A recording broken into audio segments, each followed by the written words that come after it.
अभी एक दो चार पाँच दिन में अमरपाली जी के साथ भी आ रहा है। रोशन रोही अपने फैंस के लगातार डिमांड पूरा कर रहे हैं। स्टेज पे जो बात बोलते हैं वो पूरा अपने फैंस के लिए पूरा कर देते हैं। बोले थे अमरपाली दुबे को ना चाहूँगा, तो अमरपाली दुबे को बुलाकर स्टेज पे शूटिंग भी काफ़ी हो गया है। नमस्कार, आप सब देख रहे हैं भोजपुरी प्लेटफॉर्म यूट्यूब चैनल। आप सबको बता दूं कि रोशन रोही मगही के सुपर हिट कलाकार में से एक नंबर 1 पे भी इनका ट्रेंड चल रहा है।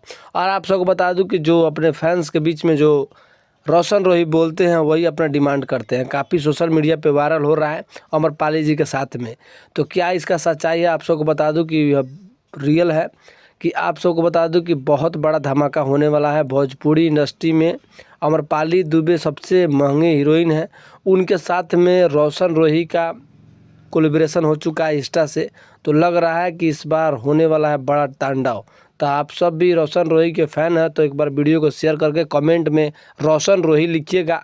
क्या लगता है कि रोशन रोही का गाना आप सबके बीच में ट्रेंड कर रहा है, और रोशन रोही का गाना कैसा लगता है आप लोग को एक बार बताइएगा। क्योंकि रोशन रोही अपने फैंस का लगातार डिमांड कर रहे हैं। और नेक्स्ट वीडियो कब भी लाते हैं, बोले थे कि काजल राघवानी को लाऊंगा, तो वो वीडियो कब तक आ रहा है आप सब इंतजार कीजिए और चैनल को सब्सक्राइब कर लीजिए ताकि ऐसा ही वीडियो आप सबको मिलता रहे। नमस्कार, आप सब देख रहे हैं भोजपुरी प्लेटफॉर्म यूट्यूब चैनल।